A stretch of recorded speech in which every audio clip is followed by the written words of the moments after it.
ഹെബ്രായർ 8-ാം അധ്യായം. ക്രിസ്തു പുതിയ ഉടമ്പടിയുടെ മധ്യസ്ഥൻ. ഇതുവരെ പ്രതിപാദിച്ചതിൻ്റെ ചുരുക്കം ഇതാണ്.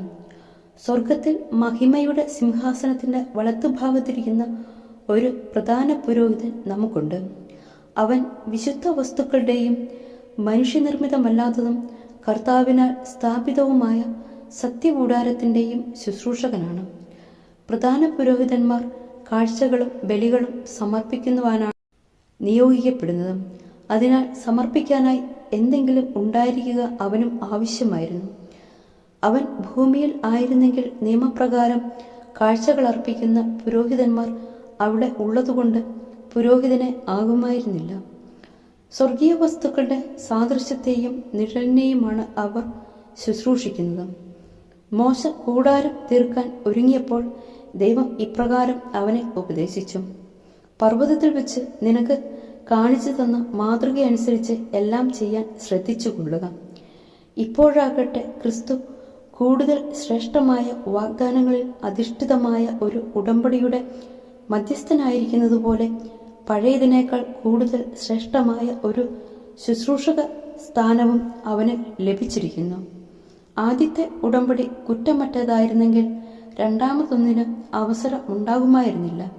അവിടുന്ന് അവരെ കുറ്റപ്പെടുത്തിക്കൊണ്ട് അരുളി ചെയ്യുന്നു. കർത്താവ് അരുളി ചെയ്യുന്നു: ഇസ്രായേൽ കുടുംബവും യൂദാ കുടുംബവുമായി ഞാൻ ഒരു പുതിയ ഉടമ്പടി സ്ഥാപിക്കുന്ന ദിവസങ്ങൾ വരുന്നു. ആ ഉടമ്പടി അവരുടെ പിതാക്കന്മാരെ ഈജിപ്തിൽ നിന്ന് പുറത്തു കൊണ്ടുവരാൻ അവരെ കൈപിടിച്ച് നടത്തിയ ആ ദിവസം അവരുമായി ചെയ്ത ഉടമ്പടി പോലെ ആയിരിക്കുകയില്ല.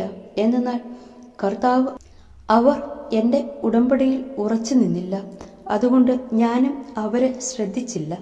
കർത്താവ് അരുളി ചെയ്യുന്നു: ആ ദിവസങ്ങൾക്ക് ശേഷം ഇസ്രായേൽ ഭവനവുമായി ഞാൻ ചെയ്യുന്ന ഉടമ്പടി ഇതാണ്. എൻ്റെ നിയമങ്ങൾ അവരുടെ മനസ്സിൽ ഞാൻ സ്ഥാപിക്കും, അവരുടെ ഹൃദയത്തിൽ ഞാൻ അവ ആലേഖനം ചെയ്യും. ഞാൻ അവർക്ക് ദൈവമായിരിക്കും, അവർ എനിക്ക് ജനവും. ആരും തൻ്റെ സഹപൗരനെയോ സഹോദരനെയോ കർത്താവിനെ അറിയുക എന്ന് പറഞ്ഞു പഠിപ്പിക്കേണ്ടതില്ല.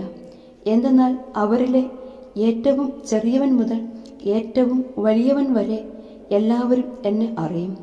അവരുടെ അനീതികളുടെ നേർക്ക് ഞാൻ കരുണ ഉള്ളവനായിരിക്കും. അവരുടെ പാപങ്ങൾ ഞാൻ ഒരിക്കലും ഓർക്കുകയുമില്ല. പുതിയ ഒരു ഉടമ്പടിയെപ്പറ്റി പറയുന്നത് കൊണ്ട് ആദ്യത്തേതിനെ അവൻ കാലഹരണപ്പെടുത്തിയിരിക്കുന്നു. കാലഹരണപ്പെട്ടതും പഴക്കം ചെന്നതുമാകട്ടെ അപ്രത്യക്ഷമായി കൊണ്ടിരിക്കുന്നു.